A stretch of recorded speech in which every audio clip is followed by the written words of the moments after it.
रीना, सबसे कमजोर नब्ज जो है अरविंद केजरीवाल की, और मैं स्पेशली अरविंद केजरीवाल का जिक्र करूंगी, आम आदमी पार्टी का नहीं, क्योंकि सर्टिफिकेट लेने के लिए कट्टर ईमानदारी पर निकले हुए हैं अरविंद केजरीवाल, और प्रधानमंत्री आए सबसे कमजोर नब्ज पर हाथ रखकर, दुखती रग पर हाथ रखकर चले गए क्या?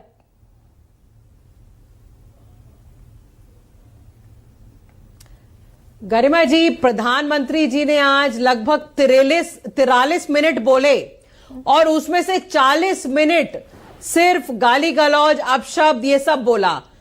कुछ भी उन्होंने ये नहीं बताया कि पिछले 10 साल में केंद्र सरकार ने दिल्ली के लोगों के लिए क्या काम किए।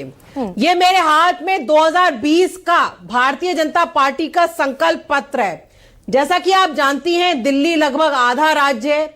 दिल्ली में लॉ एंड ऑर्डर और जमीन का जो मुद्दा होता है वो केंद्र सरकार के अधीन आता है। तो पहले हम जमीन की बात करते हैं।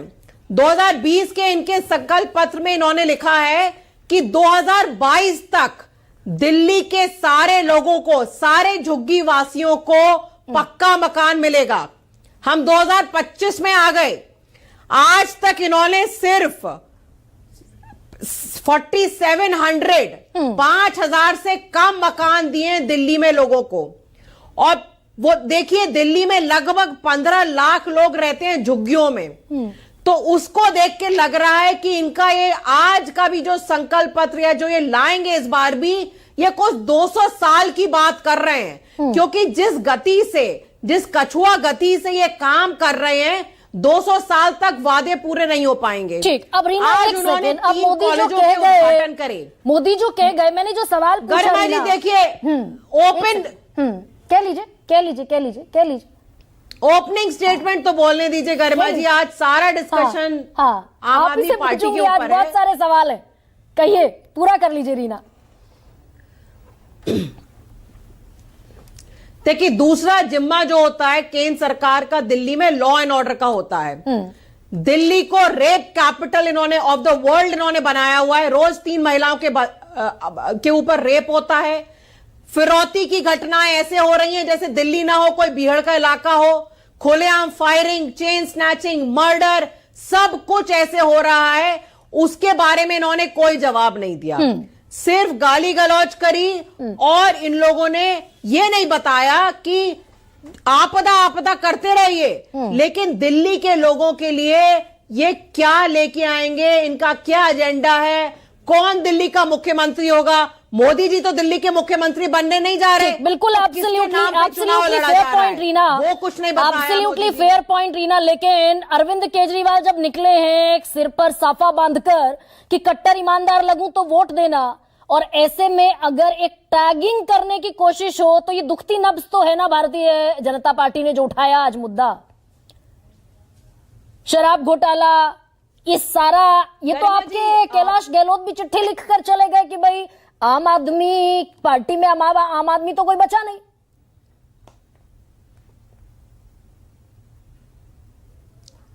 देखिए, पहले भी मोदी जी जब 2020 में आए थे चुनाव प्रचार करने के लिए, तब भी बहुत नाम दिए थे, नक्सलवादी और पता नहीं क्या क्या बोला था। आज भी उन्होंने वही सिलसिला जारी रखा। जहां तक शराब घोटाले की बात है, गरिमा जी, कोई शराब घोटाला हुआ ही नहीं है। आप भी जानती हैं, पीएमएलए कानून इतना कठोर कानून है कि उसमें बेल मिलना लगभग नामुमकिन है। पीएमएलए कानून में बेल मिलने का मतलब है कि प्राइमा फेसी आपके खिलाफ कोई एविडेंस नहीं है। मैं तो ये कहूंगी, मैं एक वकील भी हूं, मैं ये कहूंगी कि पीएमएलए कानून में बेल मिलने का मतलब है कि आप लगभग बाइज्जत बरी हो चुके हैं। शीश महल तो बना, पीडब्ल्यूडी की रिपोर्ट आ गई, 45 करोड़ रुपए खर्च हो गए, 6 करोड़ के पर्दे टंग गए, और ये तो आप ही के मंत्री रहे कैलाश गहलोत बाकायदा आरोप लगा कर गए कि क्या जवाब देंगे दिल्ली की जनता को कि भाई आम आदमी थे, आम आदमी से हम तो वीआईपी हो गए।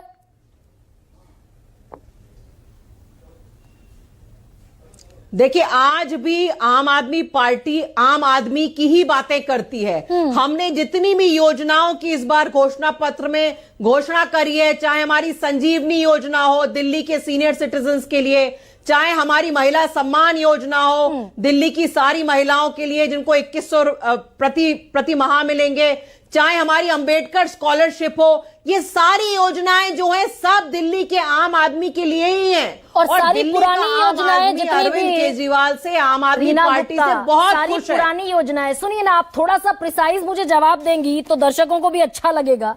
जितनी पुरानी योजनाएं थी, घोषणा पत्र में जो पहला वादा था कि भाई हम यमुना के पानी में डुबकी लगवा देंगे आम आदमी को, ये तो केजरीवाल ही कहते थे। दिल्ली प्रदूषण मुक्त हो जाएगी, ये 2015 के घोषणा पत्र का आपका एक वादा है। और फिर ये भी कह दिया अरविंद केजरीवाल ने कि मैं थोड़ी राजनीति समझने लगा हूं, यमुना साफ करने का कोई फायदा नहीं है, वोट मिलेंगे नहीं यमुना पर।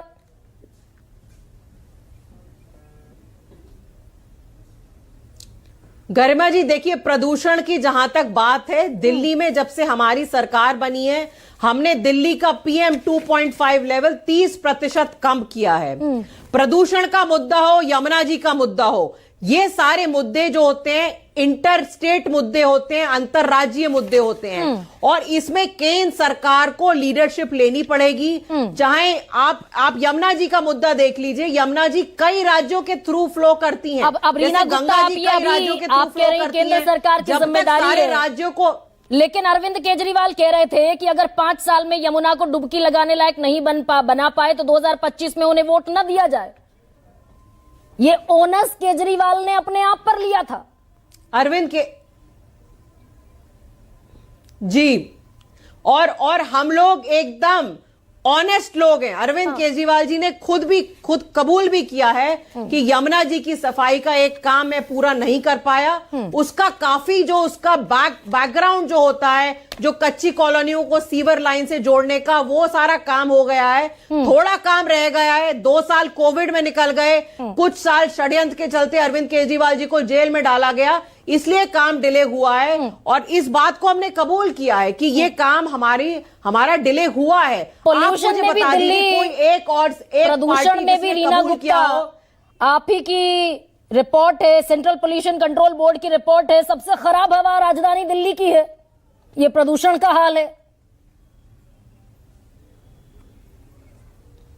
गरिमा जी, वहां मैं आपकी बात से सहमत नहीं हूं। खुद केंद्र सरकार की इकोनॉमिक सर्वे की रिपोर्ट जो पार्लियामेंट में रखी गई है, उसमें ये उन्होंने कबूल किया है कि दिल्ली में प्रदूषण 30% कम हुआ है। तो ये इस बात से मैं असहमत हूं, आपका आंकड़ा गलत है। दिल्ली का प्रदूषण 30% कम हुआ है, लेकिन प्रदूषण जो है सिर्फ दिल्ली का नहीं है, पूरे नॉर्थ इंडिया का है। आप गाजियाबाद चले जाइए, आप गुड़गांव चले जाइए, आप मेरठ चले जाइए, चाहे आप नोएडा चले जाइए, ये पूरा नॉर्थ इंडिया का जो इंडो गैंजेटिक प्लेन है, उसमें प्रदूषण की प्रॉब्लम है। जब तक केंद्र सरकार इसमें लीडरशिप नहीं लेगी, प्रदूषण की प्रॉब्लम को हम सॉल्व नहीं कर पाएंगे। दुनिया की सबसे ज्यादा प्रदूषित 50 शहरों में से 100 मोस्ट पोल्यूटेड सिटीज में से 50 शहर हमारे देश में है। तो प्रदूषण उनमें टॉप मोस्ट दिल्ली है। लेकिन रीना गुप्ता, ये शीश महल का क्या जवाब देंगे? आज प्रधानमंत्री ने भी इस पर निशाना साधा। शीश महल पर तो आप ही के अपने लोग भी निशाना साधा और छोड़कर चलते बने। उस पर भाई आम आदमी कोई 5-6 करोड़ का पर्दा तो टांगता नहीं घर में अपने, जो रिमोट कंट्रोल से ऑपरेट होता हो। गरिमा जी, वो प्रधानमंत्री जो खुद 10,000 करोड़ के महल में रह रहे हैं, उनका महल कोविड के टाइम में पूरे देश में कहीं कंस्ट्रक्शन नहीं हो रहा था। प्रधानमंत्री जी ने अपने महल को नेशनल दर्जा दे दिया कि कंस्ट्रक्शन वहां पे अलाउड हो। तो वो प्रधानमंत्री जी को कोई हक नहीं बनता कुछ भी बोलने का। जो 10 करोड़ की गाड़ी में चलते हैं, 1.5 लाख का चश्मा पहनते हैं, 10 लाख का सूट पहनते हैं, वो प्रधानमंत्री जी किसी और के मकान पे सवाल ना उठाएं। नहीं, तो भले ही प्रधानमंत्री ना उठाते हो रीना गुप्ता, आवाज की बात लेकिन है, आपके अपने लोग उठा रहे हैं। और दिल्ली की जनता ने अगर सवाल उठा दिया तो मुश्किल हो जाएगी क्या? भाई वीआईपी कल्चर से परहेज था, बंगला गाड़ी लेने से परहेज था, अब शीश महल बनेगा और 6 करोड़ के पर्दे टंगेंगे। रिमोट कंट्रोल से चलने वाले तो दिल्ली की जनता से भी 2-4 होना पड़ेगा क्या? लेकिन गोपाल